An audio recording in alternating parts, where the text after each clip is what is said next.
I remember it's a beautiful sunshine day, really nice day. And I was just sitting there, just idly wandering along with the old mind, you know, it was going like blazes, and drifted back homeward. All of a sudden I was sitting there and this damned cold shiver came. But before the shiver came along was the panoramic view of the village itself. I thought, oh hell, what's going on here? Because being a superstitious person, you thought, oh, this has to be a warning of some kind, you know.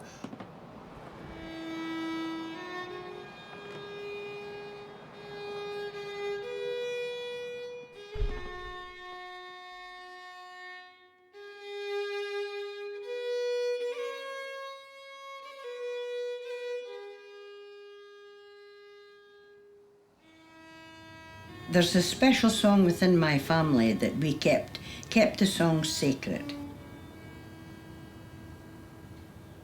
So we worshipped this song, my family did, and it's the main song within my family's culture.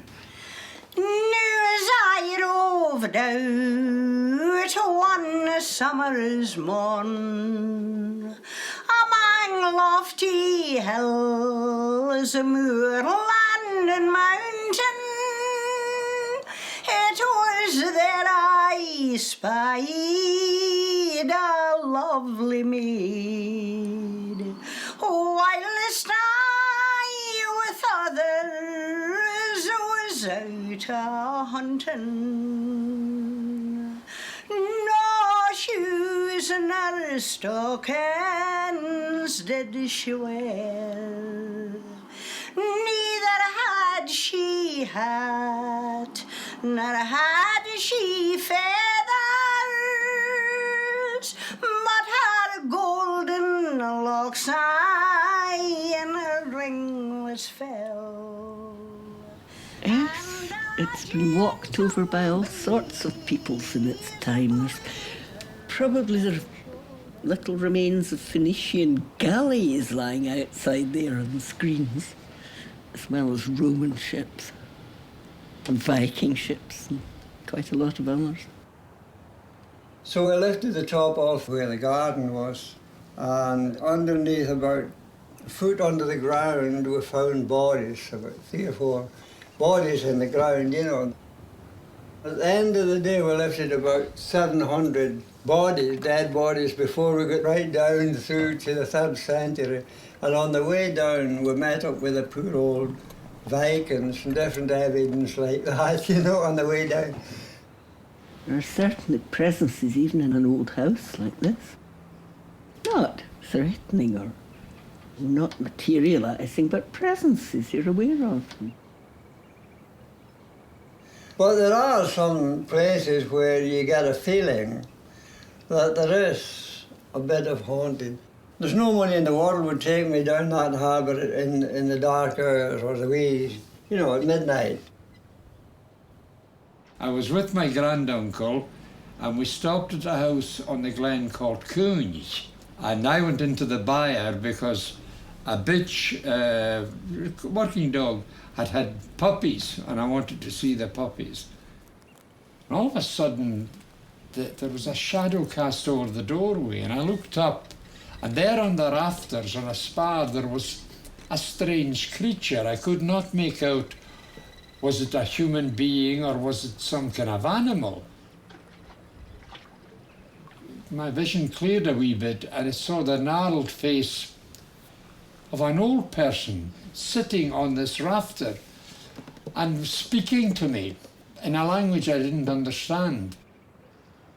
Strangely enough, the bitch put her ears back and the hairs on the back of her stood up, but I felt no fear. What draws me back is intimations of mortality.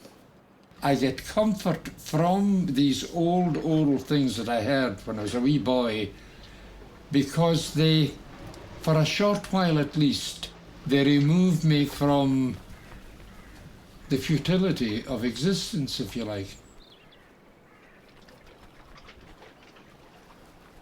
There's certain names that we won't say in the morning before 12 o'clock because it's unlucky and we don't say them. But we've got made up other names for them. Like, I said it, but I said it after 12 o'clock today. Pig, we'll not say pig in the mornings. We say gruffy. What can we mean? We'll not say snake in the morning. We say a wriggly. We'll not say monkey in the morning. And we'll not say RAT in the morning. Called things on board a boat, they called things by different names. Rats were long tails, and cats were scratchers, and what they called the revenue officers was something else entirely. Because we have such a large population of newcomers, so much of this has just been lost. There are thousands of songs in my background that have died and I don't know about. You know, it's like the millions of dead souls that are floating around as we speak just now. They just don't exist anymore when the song dies. Nian shin a chi de vorain ganduk mi mogul hopuloch Berlum hina oet ne krenju Brunjake vishinje left. Seen the best of this world. I said, Dad, he's seen the best of this world. There is a lot of things he changed in my life. My oldest sister died at 48. My other sister died at 56. My brother died at 70. So I've lived longer. I have the aching pain. Just my legs are not gone the way I want them. So I hope I can finish my days with As far as the old folk, they're nearly all gone now, the old people that I knew and grew up with. This is God's waiting room as far as I'm concerned, you know. For all the old people, that's all it is now. It was said to be the gift that nobody wanted because you would have an experience or a vision or an encounter of something that hadn't yet happened, but you were never really given to see it in the actual way that it was going to happen. It could be a sound or a smell or it could be something, and it was usually a premonition of death. According to my own mother, her father, Norman, he had second sight, certainly. I mean, he foresaw his own death. He saw himself going down with the ship, and he got out after an afternoon's rest and said to his wife, my granny, well, Anak, I'm not going to return this trip. Oh, shit, what are you talking about? No, he said, I'm going down with the ship. Really quite cold-blooded about the whole thing. And it came to pass. A German U-boat shot the ship and he went down with it. It's my life. It's my life completely and utterly, and I'm so afraid that when I go, well, I know when I go, my culture's gone.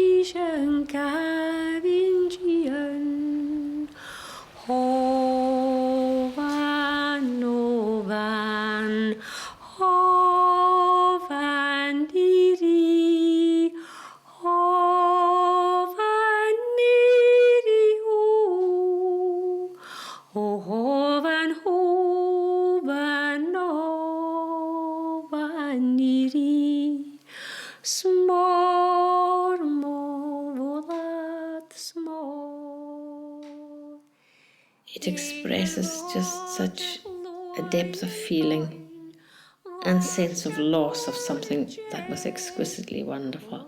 In this case, a sweetheart.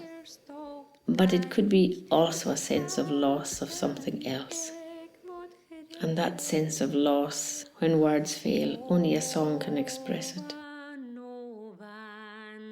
I wouldn't want to think that it was all lament.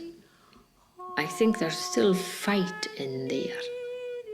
And there's still optimism in there. Hoven, hoven, hoven, iri, smor, mo, volat, smor.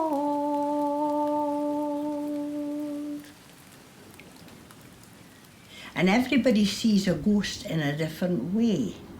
I see a ghost as a helper, you know, because my folk comes to me and they help me because I'm singing their songs, I'm telling my father's stories, and I believe that when I'm telling the story, my father's there. They would think about it and maybe think about all of the things that person meant to them in life, including the values that person had and held, realising that it wasn't a complete severance afterwards, but that something did continue. Not just the values, but the traditions as well.